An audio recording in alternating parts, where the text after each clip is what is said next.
Amazing morning, mentors. Una sa lahat, papasalamat ako kay kay Mama G, Mentor Elina Micawalo, and kay Mentor Aiza Rojas. At of course, sa ating napakagaling at super, ano ba yung Vivo? Vivace si dito sa amin, yun na host. Thank you, Mentor Rowena. Nawala na yung puso ko, hindi ko na ako nasa. Tapos hindi ko rin alam kung ano yung share ko. So, ay ganun. Anyway, I'm Mentor Farah de la Cruz. From La Union. Tubong La Union kami, Ilocana. Pero medyo nakakaintindi ako ng Bisaya. Tapos malalaman nyo kung bakit. Mamaya, papasok tayo doon. And then, 5 kaming magkakapatid. Pero broken family kami. 3 kami magkakapatid sa parents, sa tunay na parents, and then may mga kapatid kami, may kapatid akong ah, sa ama at may kapatid kami sa ina.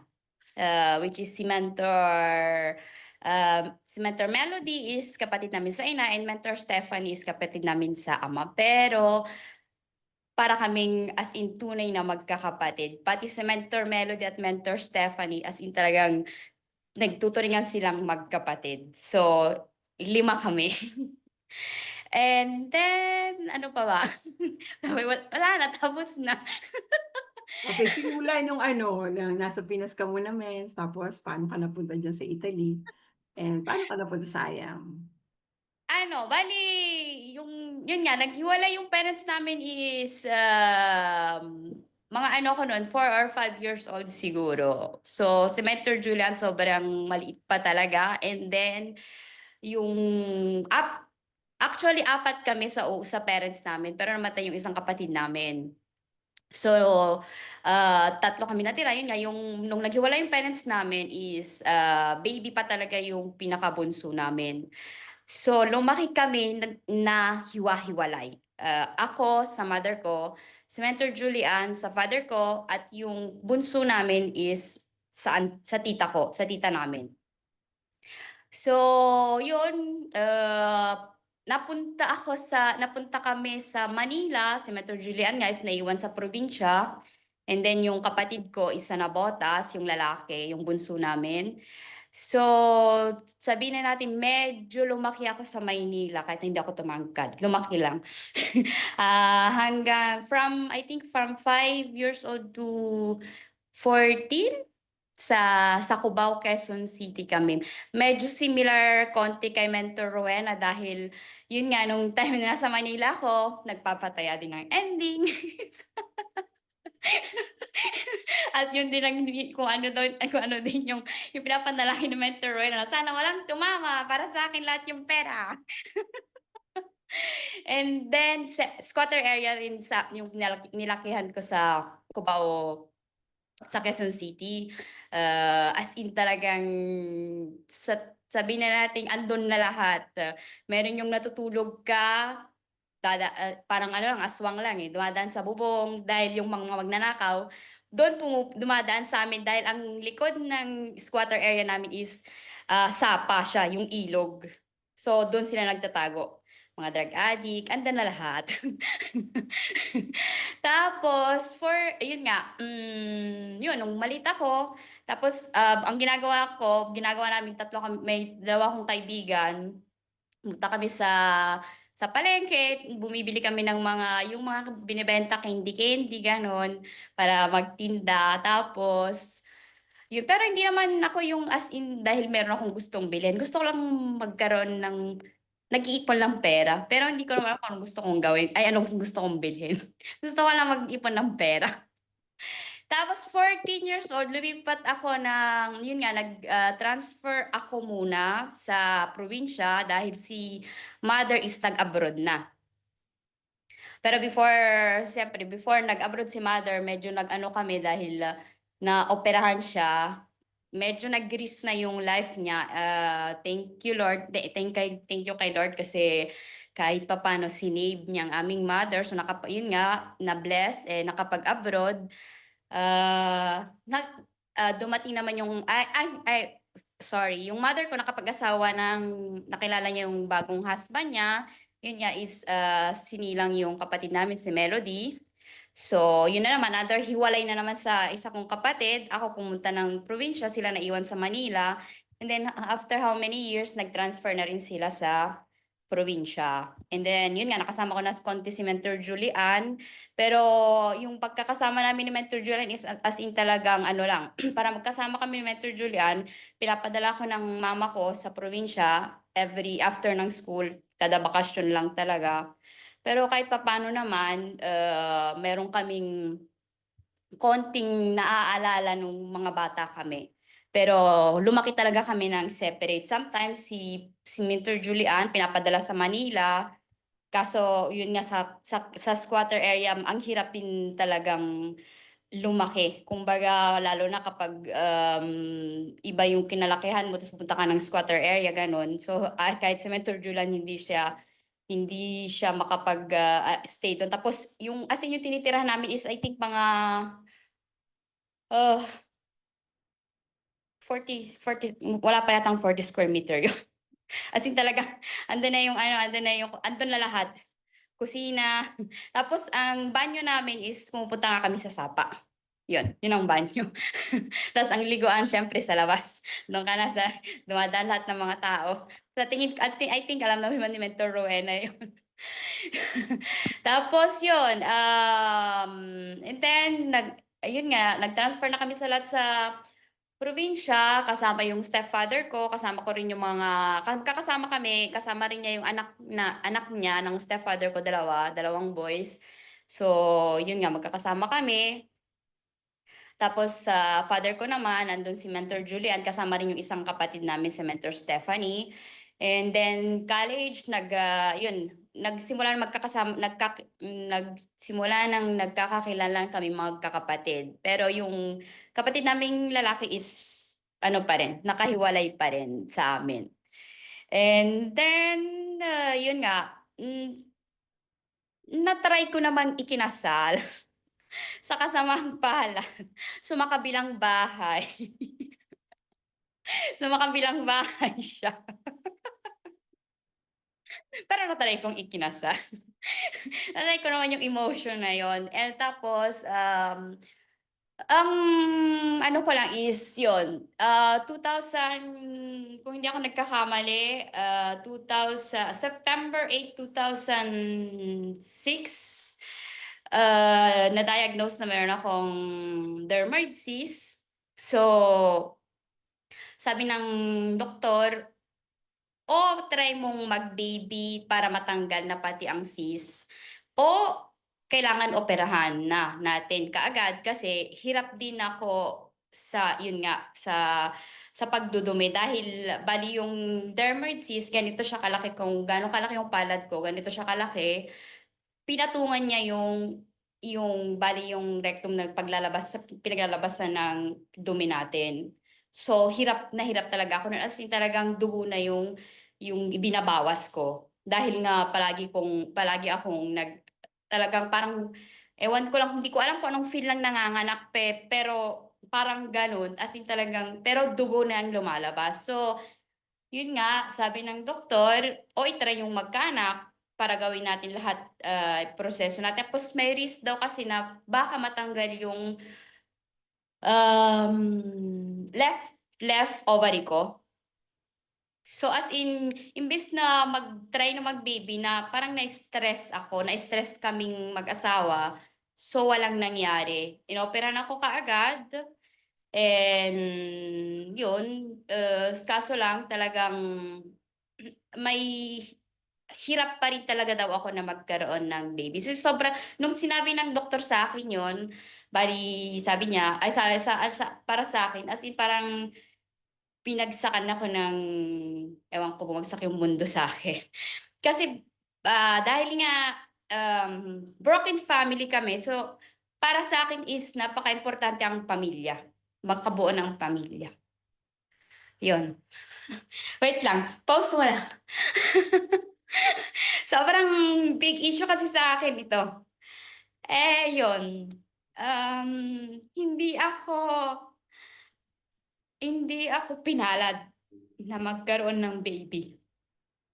So sobrang, kasi para sa akin, meron kasi ako nung, I think college ako noon, yung may isang babae na in-interview is sabi niya, wait lang months,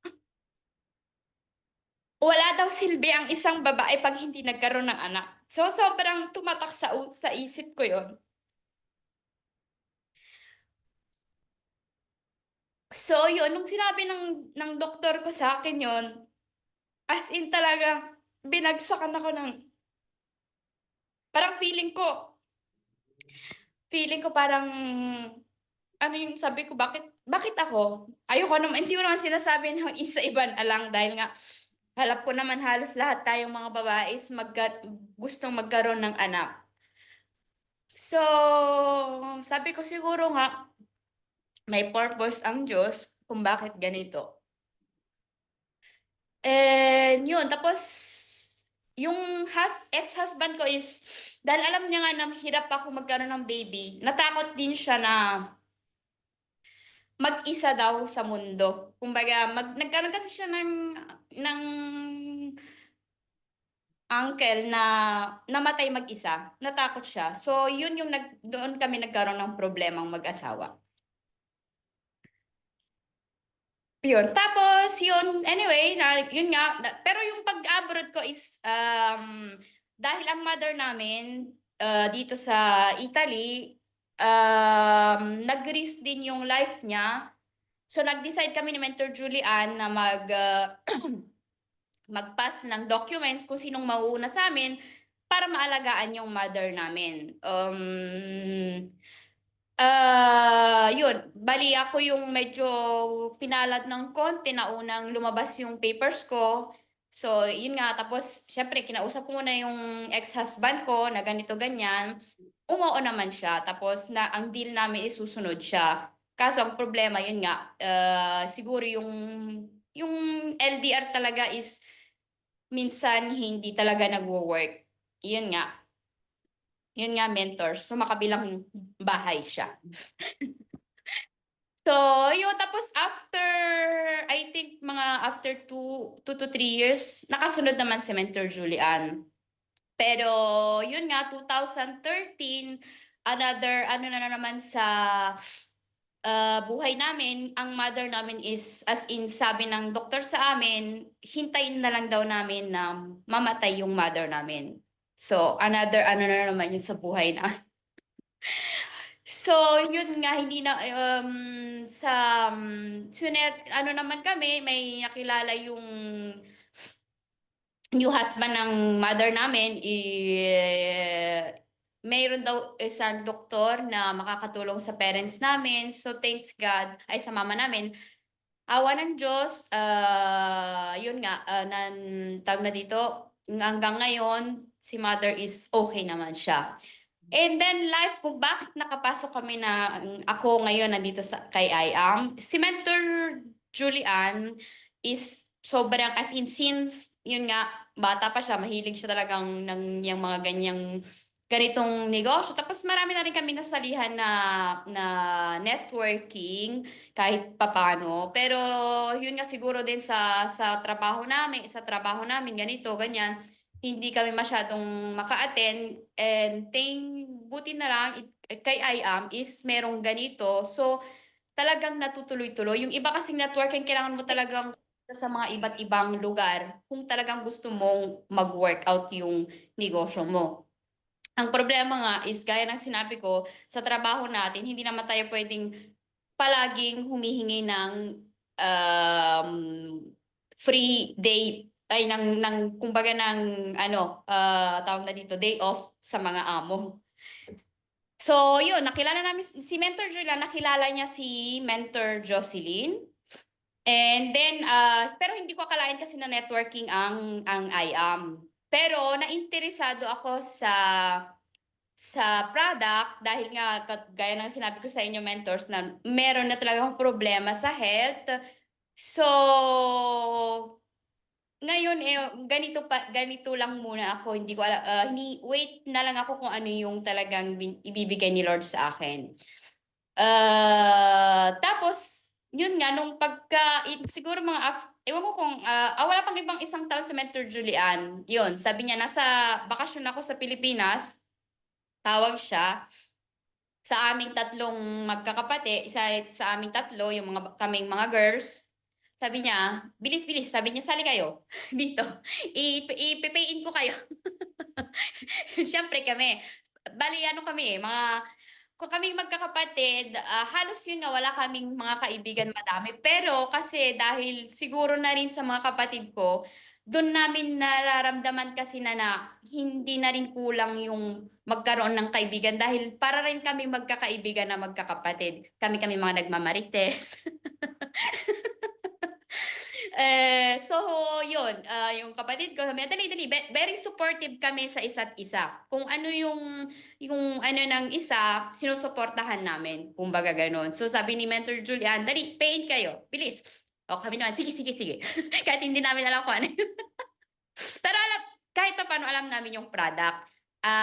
Bali, nag-start na akong nag-use ng product natin dahil nga narinig ko kahit papaano konti yung benefits ng barley. So, yun. And eto na nga ako, mentors.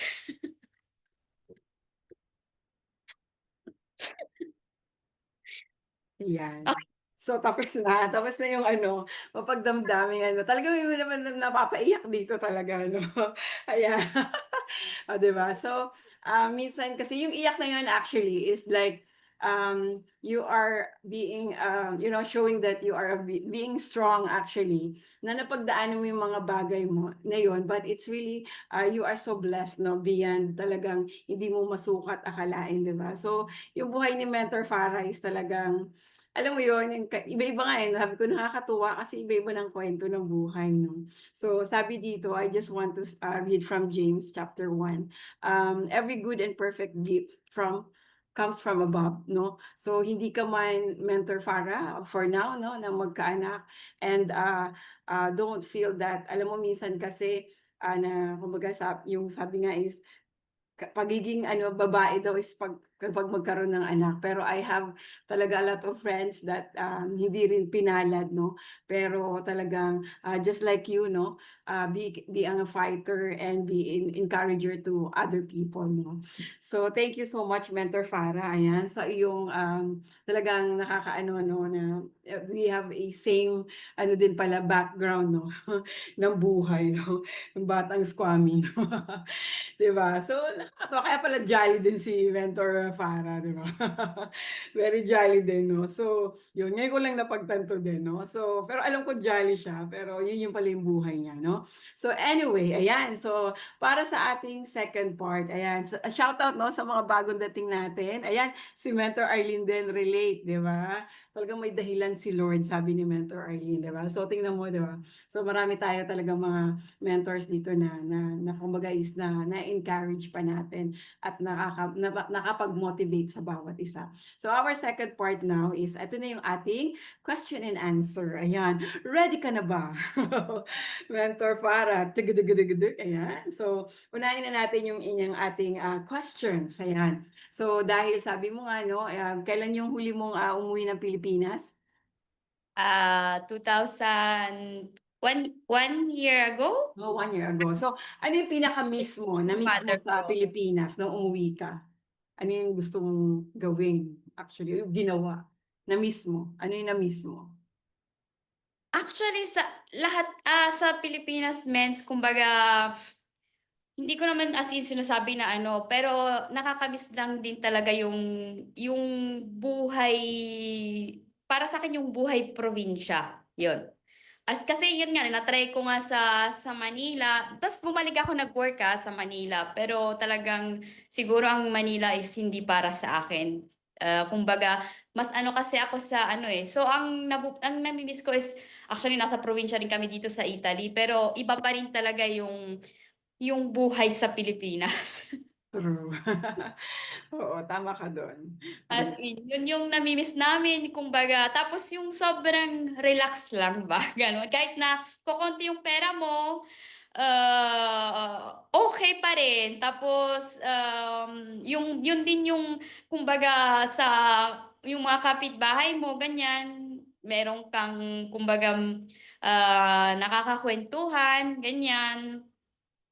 Pero iba pa rin talaga yung kapwa Pilipino mong, nakakausap, kumbaga gano'n. Dito rin naman sa Italy mga ano sila talagang, pala-smile din sila. Pero yung siguro nga dahil nga dugong Pinoy tayo, pagkausap mo yung kapwa mo Pinoy, kumbaga talagang na-o-open ka lahat.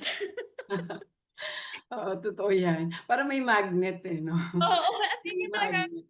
wow, parang gano'n as in talagang ano kang yung kumbaga yung enthusiasm mo na makipagkuwentuhan sa kapwa mo Pilipino. Tapos siyempre mga relatives mo siyempre, kahit na mga siyempre lahat naman sa mga relatives 'di ba tsaka mga kamag-anak palaging may mga ano, pero siyempre gusto mo pa rin silang makasama at makita yung bonding ng mga sa mga pinsan mo, ganyan. Kahit na ano, siyempre yun yung mga nakaka-miss talaga sa Pilipinas. Tas yung uupo lang kayo, magtitingin sa kalsada o kukuwentuhan ng konti, yung mga tipong gano'n. Kasi 'pag dito ka sa abroad kumbaga siguro nga dahil nga pumunta ka ng abroad para magtrabaho, so yung mindset mo Trabaho. palaging trabaho. Hinahabol ang Oo, oras. nakakapasyal kami, ganyan, namamasyal kami kahit papaano, pero after that, trabaho na naman. True, ayan. So ang ating next question, ayan, Mentor Farah, ano yung pinakamalaking hamon, sa buhay mo bilang OFW? Bilang OFW, anong ano Ikaw yung, ah, yung pinaka in terms of work, in terms of life, ayan. So ano yung pinaka kumbaga na-experience mo na parang feeling mo that, ang bigat na hindi mo alam kung paano, kumbaga na nasa ibang bansa ka? Homesick yung ba? meron ako yung ano yun, I remember yung halos bagong dating ako tapos yun nga, nung nandito na ako sa Italy, bagong dating ako, siyempre yun nga, aside sa language, ba nung bagong dumating ako dito, as in 1 month pa lang yata ako, nagkasakit agad si mother. So, ospital at trabaho tapos as in wala kaming pera. Nasabi-sabi ko, "Ano 'to, abroad tas walang pera." Yung araw na yon is, lumabas ng ospital si mother. Kailangan niya ng gamot. Kailangan niya ng gamot, mentors ko. Pero wala talaga kaming as in, kahit €1 wala kami nun. Pero yung, price ng gamot niya is I remember 2.99 yata, €2.99. Pero yun nga, kahit €1 wala ako. So, as in nagagalit ako sa sarili ko at sa sitwasyon namin dahil nga sabi ko, "Ano ba 'to, nasa abroad ka wala kang pera." Kasi bale yung trabaho ng mother ko sinalo ko, pero hindi ako swinelduhan. Yung sweldo ng mother ko pinadala namin sa Pilipinas dahil nga nag-aaral pa yung kapatid namin. So kami, ayun nga dahil nga yung ugali ng Pilipino pinapadala lahat sa Pilipinas kahit na wala ng matira sa'yo. So, nagalit ako sa sarili ko no'n at sa sitwasyon dahil nga may sakit yung mother ko, kailangan namin ng gamot. Pero mabait pa rin si God kasi nagtapon ako ng basura. It's, Wednesday 'yun, mentors. Do'n sa trabaho namin is every Wednesday merong market. So, tapon ako ng basura, alam mo 'yun talagang 'pag ano ka, yung desperada ka. So, yung lakad mo is tinatadyakan mo lahat kahit dahon. Yung kumbaga 'pag desperado, tinatadyakan mo lang, katatadyak ko, natadyakan ko €20. As in talagang umiyak talaga ako. Sabi ko, "Lord," sabi ko, "ang bait mo talaga." As in tinapon ko yung basura, tumakbo kaagad ako sa pharmacy para mabilhan ng gamot yung mother ko. Kasi kailangan niya talaga yung gamot na yun. Meron akong mga tita dito, pero sometimes nga yung dahil nga sa ano mo, ayaw mong humingi ng tulong. Dahil kasi minsan kasi makarinig ka pa ng salita, alam niyo naman yung siguro mentors, 'no? At dito kayo, ano yan, wala kayong pera, parang gano'n. So, hindi ako humingi ng tulong sa mga tita ko dahil may mga tita ako dito eh. Pero alam kong mali yung ginawa ko dahil pwede ko naman i-try. Pero hindi ko ginawa. Yun nga, pagkapulot na pagkapulot ko sa €20, takbo ako ng pharmacy. Tapos pagbalik ko, as in sabi ko tuwang-tuwa talaga ako, sinabi ko sa mama ko, Mama, may gamot ka na." Yun, yung araw na yun is as in talagang sobrang sabi ko, "Ano 'tong, ganito bang abroad?" Sabi kong gano'n. Akala ko kasi ang abroad nga 'di ba, ang alam natin ang abroad is maraming pera. Pera. Yun yung araw na yun talaga na, umano sa akin is yun nga halos talagang 2 sabihin na nating mga 2 months pa lang ako dito sa Italy. Amen. So God is always on perfect time, no? So, Correct. yeah. So Yun, dun ko talaga talagang nasabi ko, may Diyos talaga sabi ko. ayan. So, our next question, ayan, dahil sa iyong i-shinare, no? At the moment, ayan, masaya ka ba sa ginagawa mo na bilang OFW? At the moment. Kasi Yes. ano rin, Yun masasabi kong yes, mentors. mm, Happy kami yung, alam din ni Mentor Julian na kung ano yung narating namin ngayon is happy talaga kami. Kung mm, ano yung naano namin para sa family namin, gano'n. ayan, As in, hindi kami, sabihin na natin hindi kami nagsisisi na nag-abroad kami. Ayun. galing. Although sorry ay talagang sobrang ano sa'min naiwanan nga yung Pilipinas dahil nakikita din naman natin ngayon 'di ba sa Pilipinas is meron pa rin mga tao na, talagang naghihirap pero kahit papaano is ang Pilipinas ngayon is naggo-grow talaga ng maganda, yun. Ayun. So, talagang ano 'no, may kanya-kanyang ano talaga yung kwento mo Mentor Farah 'no, talagang hinubog ka, eh, hinubog ka ng Panginoon 'no, na maging ganyan. So, you are talagang, blessed 'no, na talagang yung family mo is sabi mo nga is talagang you are happy na at the moment. So, itong question ko ulit, paano mo pinapanatiling, malakas yung loob mo na kahit nasa malayo ka na lugar, nandiyan ka sa Europe? Ah, Ano para sa'kin is, to see my family happy, yun yung nagbibigay ng lakas sa akin. Yung makita kong healthy and happy ang family ko. Yun nga, lalong-lalo na sa mother namin and of course siyempre yung tatay namin. Ang sorry ko lang is yung kinalakihan kong stepfather, yun nga, doon din ako na ano talaga na napakaimportante ng health. Kasi, at the age of I think, 50 plus lang siya nung pumanaw siya. Dahil nga, yun nga, hindi nga kasi ang problema rin talaga sa'tin is hindi tayo nagpapa-check-up. So yun ang naging ano sa kanya, nagkaroon siya ng, multiple sclerosis. Although yun yung sakit na yun is talagang very rare kumbaga. Pero dun din na-open yung mind namin lalong-lalo sa mother nga namin na palaging nagkakasakit noon. Praise the Lord ngayon okey na siya. Yung health is, very important. Totoo. Kasi lahat tayo 'no, karamihan 'no, nung pumasok tayo sa I Am Worldwide, dun tayo na kumbaga is na-open yung mindset natin to take care of our health 'no. Kasi minsan akala natin dahil bata pa tayo, parang okey lang yan pang matanda na. 'Pag nagkakaedad ka na lang maggaganyan, pero hindi pala 'no. Dapat pala is, ngayon pa lang 'no, mag-i-invest na tayo sa health We natin. need Kaya to take care ourselves oo. talaga.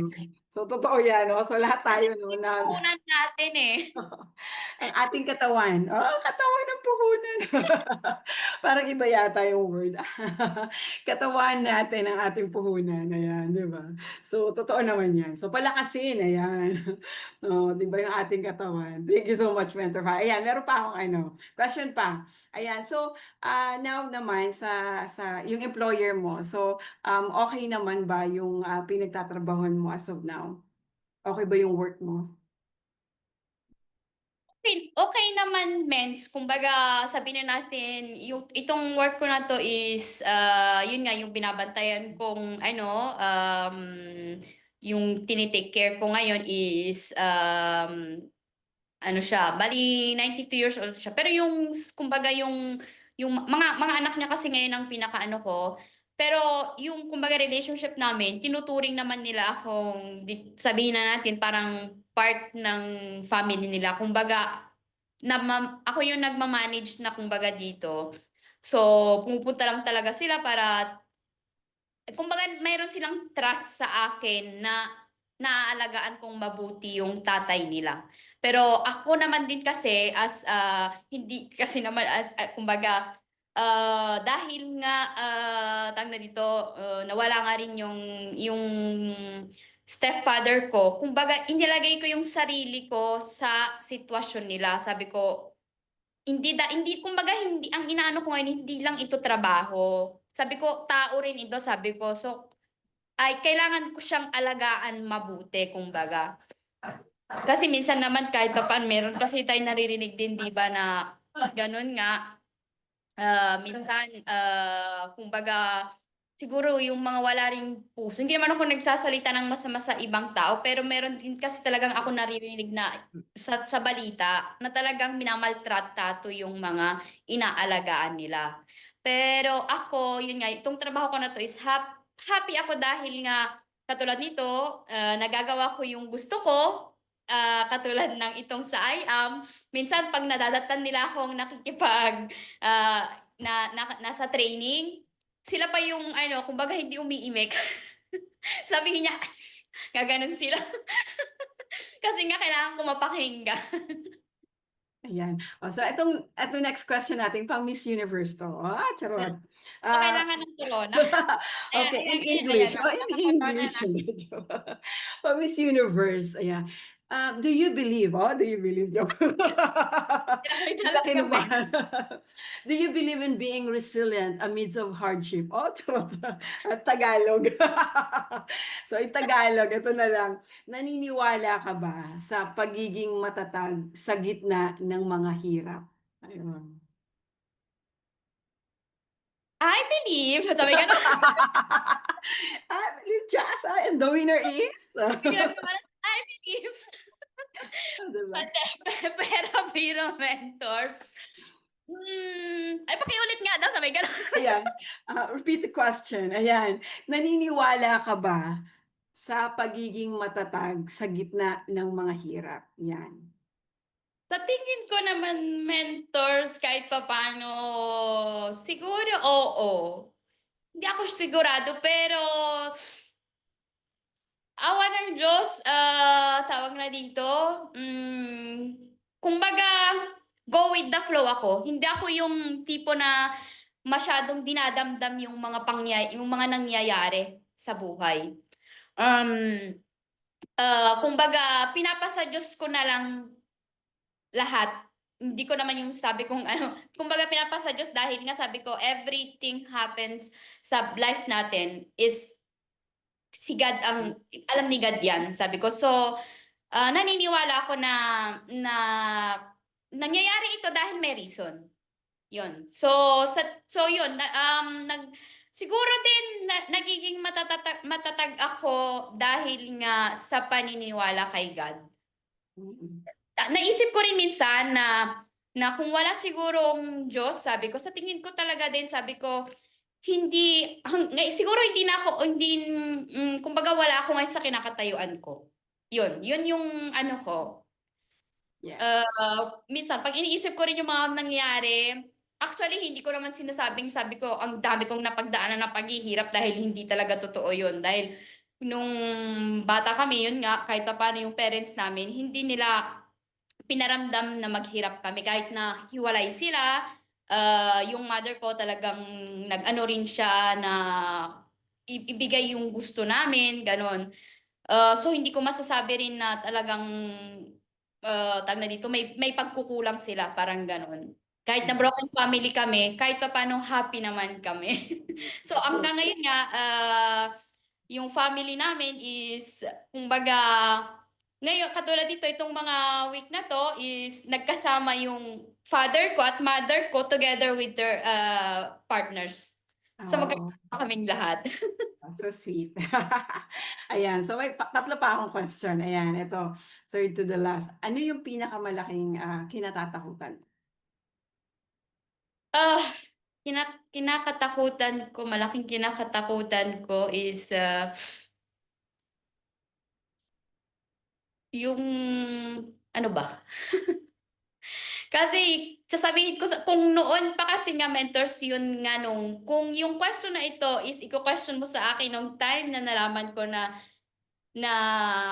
hirap ako magkaanak or hindi ako puwedeng magkaanak, siguro yun yung sasabihin ko. Pero siguro pagka ano, lumilipas yung panahon kahit papaano, o siguro sabihin ko na lang gusto ko rin magpasalamat kay Mentor Julian kasi, kahit papaano nararanasan ko yung pagiging mommy sa mga anak niya. So, Hmm, hmm, yung kinakatakutan kong malaki is, siguro yung ano, yung ma-broken ulit yung family ko, yun. Yun ang inaano ko talaga kasi talagang sobrang importante ang family sa amin dahil nga sa pagiging broken family rin siguro, yung magkahiwa-hiwalay siguro. Yung kumbaga hindi na kami magkakausap. Yun siguro yung malaking ano sa'kin, takot. ayan. Tissue mint. Ako yung kanina pa-tissue ng tissue sa'yo. Tuwalya, kailangan ko ng tuwalya. Ayan, malayo kasi tayo. So, ayan. So, Oo totoo nga, naman tuwalya talaga. kami. Mamaya hugot Ah, na, so hugot. lahat ng dami mo ng pinapaiyak, Mens, ayan. So totoo naman talaga 'no, sa atin sa buhay natin 'no, family talaga 'no, kasi 'pag ano ng pamilya kaagad talaga, talagang bilis ng ano na natin 'no. So napakaimportante ng pamilya sa atin and each and every one talaga kasi gano'n natin sila kamahal. Ayan, so eto na yung second to the last ano question ko. Eto yung ano yung gagawin mo? Ayan, so another, Miss Universe, question, charot. What would you do if you had a lot of money? Anong gagawin mo kung may pera ka na sobra-sobra? Ayun. Ngayon, Oo. Kaya, ay, magpapa-inject ako ng baby. madami na. Ay, dami. Oh, 'di ba? Ay naku Lord, ayan. Maraming pera. Baby, tapos na ako. Okey na ako. Amen, amen. Ayan, sige. Ayan, Lord, kailangan namin ng maraming pera-pera. Oh, 'di As ba? in letters, yun lang talaga siguro ang sa tingin ko, sabi ko nga happy ako sa family ko ngayon, pero yun lang talaga yung kulang para sa'kin, yung yun yung bubuo siguro ng buhay ko kumbaga. Mm. Ayan. So ayan, so ano naman yung ano mo, bago tayo dun sa ating, last part ano, ano naman yung, kumbaga is huling pananalita ano, so siguro, share or motivation na maibabahagi mo sa aming lahat ngayong gabing ito? Para sa ating lahat, siguro ano mentors yung kumbaga, paano ba, yung kasi ako ano, paano ko ba i-ano as a Fara, kasi nga minsan hindi natin mismong sarili natin hindi natin kilala, eh. So, siguro yung kumbaga ako kasi happy kasi ako kapag yung nakakatulong ako sa iba. Kumbaga gano'n. Kung ano yung, um, kasi dito naman sa ano natin is tulungan, is meron na talagang ano, nasa ano na talaga ng IAM yung tulungan. Kahit na hindi tayo magkakakilala each other, na kumbaga nagkakilala lang tayo dito. Pero yun nga, nakikita naman talaga na nagtutulungan bawat isa. So, para sa akin siguro is kung ano bang puwede kong mai-ano as a mentor, ah, siguro maging kung dapat yung ginagawa mo is masaya ka. kung ano yung ginagawa mo dapat yung magiging happy ka, yun siguro mentors. Dapat maging happy ka sa kung anong ginagawa mo. Yun, Yeah. kasi ako palagi yun ang inaano ko kasi na kung ano yung gusto kong gawin, dapat maging masaya ako. Yeah. Yun siguro mentors, kung ano yung mga gusto nating gawin, kailangan yung masaya ka. Ayan. Hindi Thank you yung so much. pag Ayan. ginawa mo tapos masama yung loob mo. Wag ganon. Kasi mapapaikli ang buhay natin. True, true. Fake it until you make it. Oh, 'di ba? Minsan sabi nga nila mahirap maging masaya lalo na kapag ang daming problema. But yun nga yung sinasabi mo, you need to be happy. You need it's your choice no na maging piliin mo lagi ang maging masaya ka. 'Di ba? Correct. Yun. Ayan, thank you so Mentors. much, Mentor Farah. At of course, for our last part for tonight, are you ready para sa ating fast talk? O, di ba? Mentor Farah! Okay, ito na ang ating, whew! Okay, let's do this. Ayan, sa ating last part, okay, ayan, pa natin to. Aha, wait. Tanggalin muna natin to, ha? Wait, sana yung aking, tcharan! Ayun. So, let's do this. Mentor Farah. Okay, so tayong timer, Mentor Farah ha. And of course, wait first, not yet. Meron akong tanong sa'yo and wala namang basta yung kung anong sagot mo lang, okay? So wait. Okay, let's begin. Okay, wait. Start. Timer start now. Okay, first question. Bumalik sa abroad o manatili na lang sa Pilipinas? I think sa ngayon happy ako dito sa kung nasaan ako ngayon. Okay, malaking sweldo pero masamang amo o maliit na sweldo pero mabait na amo? Maliit na sweldo pero mabait na amo. Okay, next. Sa Pilipinas, mag-agahan o mananghalian? I love breakfast. Ay, pares tayo. Okay, magretiro sa Pilipinas o sa ibang bansa? Um, siguro kung mangyayari yung gusto ko, siguro uuwi ako ng Pilipinas. Ayun, okay. Makalimutan ka ng pamilya o makalimutan ang pamilya? Ay, ang aray naman. No, wala sa dalawa, mens. Okay, wala sa dalawa. Okay. Matinding pagod o matinding lungkot? Matinding pagod. Okay. Sariling negosyo o sapat na ipon? Um, sa ngayon, ay siguro sariling negosyo. Okay. Malungkot pero mayaman o masaya pero kapos? Happy kahit nakapos. Okay. Umuwi ng maaga o magtagal sa abroad? Kung pwedeng magtagal pa sa abroad, okay lang. Yes, okay. Pasko sa Pinas o Pasko sa ibang bansa? Pasko sa Pinas. Yes, totoo. Pasalubong na gamit o pera na lang? Basta lubong na gamit. True. Okay, mag-isa sa ibang bansa o malapit sa pamilya pero kapos? Malapit sa pamilya kahit kapos. Yon, okay. Ayan. Oy, natapos mo ang time. Okay, thank you so much. Ayan, grabe.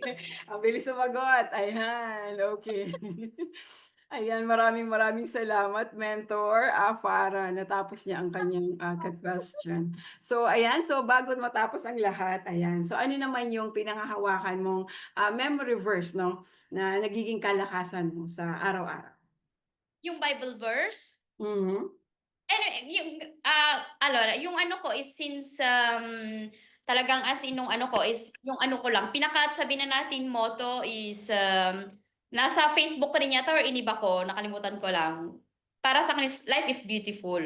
As in talagang maganda yung buhay. Dahil, kumbaga, sa tingin ko naman para sa inyo din, no? Napakaganda ng buhay. Then, ang aking Bible verse is Isaiah 60:22. At the right time, the Lord will make it happen. Yun yung talagang as in pinangahawakan ko sa buhay ko na Bible verse. Yun. Ayan. So, thank you so much, Mentor Farah, for this wonderful night na i-share at binahagi mo ang iyong buhay.